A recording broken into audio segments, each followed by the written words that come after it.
দুটো রাজনৈতিক দল গণ অধিকার পরিষদ এবং এবি পার্টি সমস্ত শর্ত পূরণ করায় তাদেরকে নির্বাচন কমিশন নিবন্ধনের জন্য তাদের বিবেচনায় রাখে।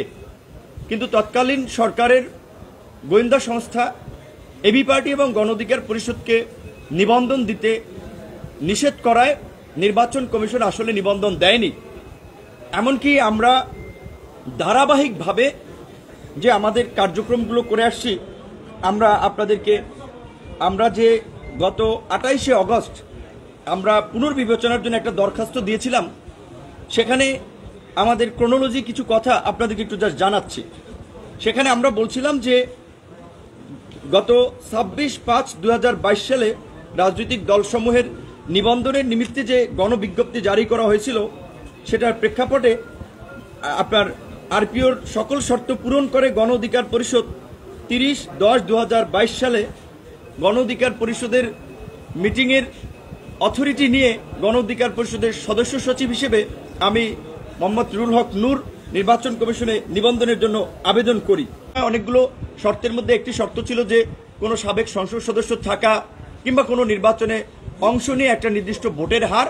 3 নম্বর শর্ত ছিল যে 1/3 জেলা কমিটি এবং 100 উপজেলা কমিটি। তো আমরা যেহেতু নির্বাচনে অংশ নিতে পারি নাই, সাবেক এমপিও বলতে গেলে নাই, আর এটা শুধুমাত্র প্রথমবারের জন্য প্রযোজ্য ছিল। বর্তমান প্রেক্ষাপটে নির্বাচন কমিশন 1/3 জেলা এবং শতাধিক উপজেলা কমিটির কার্যকারিতা এবং প্রত্যেকটা উপজেলায় 200 সমর্থক সহ সেইটি বিবেচনা করছে। সেই জায়গা থেকে আমরা 114টা উপজেলার তালিকা নির্বাচন কমিশনে দিয়েছিলাম। আমরা 28টা জেলা কমিটির তথ্য নির্বাচন কমিশনে দিয়েছিলাম, যদিও আমাদের জেলা কমিটি রয়েছে 56টা এবং সমস্ত উপজেলায় মোটামুটি কার্যক্রম আছে। সক্রিয় রাজনৈতিক দল হিসেবে আপনারা গণমাধ্যম সবাই জানেন। কিন্তু আমরা নিবন্ধনের আবেদন করার পরে আমরা নিবন্ধন পাইনি। মূলত নিবন্ধন না দেওয়ার জন্য তারা আপনার বিভিন্ন ধরনের অজুহাত দেখিয়েছিল। 11/7/2023 তারিখে গণ অধিকার পরিষদের আপনার কার্যক্রম এবং কার্যালয় যাচাইয়ের জন্য নির্বাচন কমিশন থেকে একটা তদন্ত করে। সেই তদন্ত কমিটি স্পষ্টভাবেই প্রতিবেদন দিয়েছিল যে গণ অধিকার পরিষদের যে আপনার এখানে তার প্রতিবেদনের শেষ অংশটি ছিল এইরকম যে নির্বাচন কমিশনের একজন উপসচিব আইন শাখার দায়িত্বে, যিনি একজন জেলা ও দায়রা যুগ্ম জজ, অতিরিক্ত জজ, তার প্রতিবেদনে ছিল এরকম। শেষে যে বর্ণিত রাজনৈতিক দল নির্বাচন কমিশনে আবেদনের সাথে কেন্দ্রীয় আহ্বায়ক কমিটি দাখিল করেছে।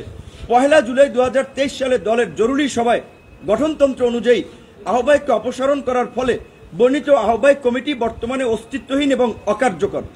বর্ণিত কাগজপত্র ও গঠনতন্ত্র পর্যালোচনায় উক্ত দলের আহ্বায়ক ডক্টর রেজা কিবরিয়াকে অপসারণ করার প্রক্রিয়াটি নিয়মতান্ত্রিক ও গঠনতান্ত্রিক ছিল এবং 10 জুলাই 2023 তারিখে দলের জাতীয় কাউন্সিলে নির্বাচিত কেন্দ্রীয় কমিটি গঠনতান্ত্রিক এবং কার্যকর মর্মে কমিটির কাছে প্রতীয়মান হয়।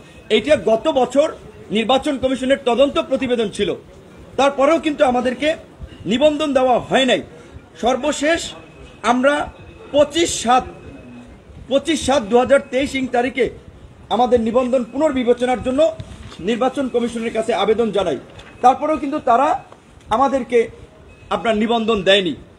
তারপরে আমরা যেহেতু এই বর্তমান ফ্যাসিস্ট সরকারের পতনের পরে রাষ্ট্রীয় প্রতিষ্ঠানগুলো তাদের মতো সক্রিয়ভাবে কার্যক্রম করছে, তারা জনগণের আশা আকাঙ্ক্ষাকে ধারণ করে এগিয়ে যাচ্ছে।